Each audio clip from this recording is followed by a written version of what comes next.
Dutta Media, Power of News. Hello viewers, welcome to another episode of Your Doctor, మీకోసం మీ doctor. ఈ వారం మన guest doctor Satyendra Ramnath. He's a vascular surgeon.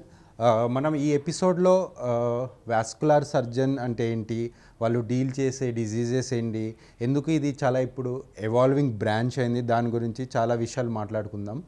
Doctor Satyendra Ramnath గారు, మీ గురించి. నమస్కారం. Yes, first of all I must congratulate and thank you Nikhil sir. నాకు ఎప్పటి నుంచో ఇది లాంగ్ టర్మ్ విష్. ఈ హెల్త్ టాపిక్ గురించి ఒక డాక్టర్ ఇంటర్వ్యూ చేస్తే బాగుంటుంది. ఒక కరెక్ట్ ఇన్ఫర్మేషన్, అసలు ఏం క్వశ్చన్ అడగాలి అనేది ఒక డాక్టర్కి బాగా తెలుస్తుంది. It's my really long term wish. దాన్ని మీరు ఫుల్ఫిల్ చేస్తున్నారు.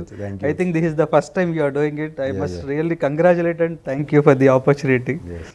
అండ్ నాట్ ఓన్లీ మీరు నా సీనియర్గా ఎప్పటి నుంచో నాకు పరిచయం, and you are doing excellent job in neurology in Kompally area. Thank you sir. నేను డాక్టర్ సత్యేంద్ర రామ్నాథ్. నేను కన్సల్టెంట్ వాస్కులర్ అండ్ ఎండోవాస్కులర్ సర్జన్గా పనిచేస్తున్నాను కేర్ హాస్పిటల్లో. I did my MBBS, then MS General Surgery. After that, I did my super specialty in Care Hospital under Dr. P.C. Gupta, who is a pioneer in vascular surgery. So, అది అయిపోయాక నేను I have started my practice in Care Hospital.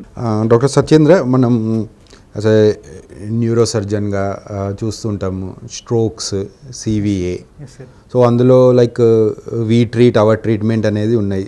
So we need ఉంటే medical management, tablets or injections manage చేస్తాం, surgical ఉంటే surgical చేస్తాం. Like so ఇప్పుడు ఈ carotids నెక్లో ఉన్న బ్లాక్స్కి యాజ్ అ వాస్కులర్ సర్జన్గా లైక్ కొద్దిగా అడ్వాన్స్ ట్రీట్మెంట్స్ వచ్చినాయి, స్టెంటింగ్ కానీ ఎండార్టెక్టమీస్ కానీ.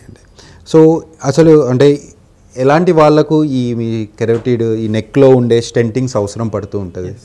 సో ఇప్పుడు మనకి కెరోటిడ్ అంటే మనకి బ్రెయిన్కి తీసుకెళ్లే బ్లడ్ వెజల్స్. ఎగ్జాక్ట్లీ. వాటి మనకి ఈ అదర్ బ్లడ్ వెజల్స్ ఎలా బ్లాక్స్ వస్తాయి, అందులో కూడా బ్లాక్స్ వస్తాయి. పేషెంట్కి ఆ బ్లాక్స్ ఉండటం వల్ల ఏమవుతుందంటే కంటిన్యూస్గా ఆ కొలెస్ట్రాల్ డిపాజిట్స్ బ్రెయిన్లోకి వెళ్తూ ఉంటాయి సార్. సో ఫస్ట్ మనకి ఎనీ స్ట్రోక్ ఎలా వస్తుందంటే మనకి TIAs అంటాం, ట్రాన్షియంట్ ఇస్కెమిక్ అటాక్ అంటాం. అంటే సడన్గా చెయ్యి వీక్నెస్ రావడం, జస్ట్ ఫ్యూ అవర్స్ ఉంటుంది, మూతి పక్కకి లాగినట్టు ఉంటాం. ఇవన్నీ కొద్దిగా వార్నింగ్ సిమ్టమ్స్ సార్. అంటే మైక్రో ఎంబలైజేషన్ జరుగుతూ ఉంటుంది. ఫర్దర్గా వచ్చే స్ట్రోక్స్ చాలా డిజేబులింగ్గా ఉంటాయి సార్. అంటే కంప్లీట్ పక్షవాతం వచ్చేస్తుంది.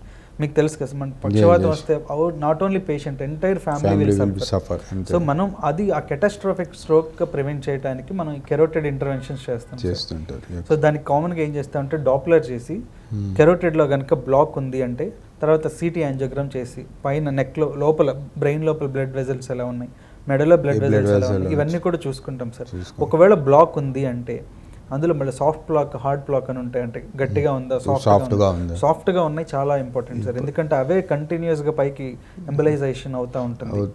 సో దానివల్లనే ఈ రికరెంట్ స్ట్రోక్స్, అంటే వచ్చిన వాళ్ళకి స్ట్రోక్ మళ్ళీ రావడం.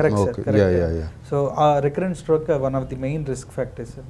దానికి ఏం చేస్తామంటే మోస్ట్లీ మేము కెరోటిడ్ ఎండాట్రెక్టమీ చేస్తాం సార్. అంటే లోకల్ ఎనస్థీషియాలోనే ఇక్కడ జస్ట్ బ్లాక్ ఇచ్చి ఆ నెక్ బ్లడ్ వెజల్ ఓపెన్ చేసి ఆపరేషన్ చేసినంతసేపు పేషెంట్తో మాట్లాడుతూనే ఉంటాం sir. That is one of the best thing. పేషెంట్తో మాట్లాడుతూ ఉంటాం, ఆపరేషన్ చేస్తాం, ఆ బ్లాక్ని తీసేసి with in same day or next day we will discharge the patient sir.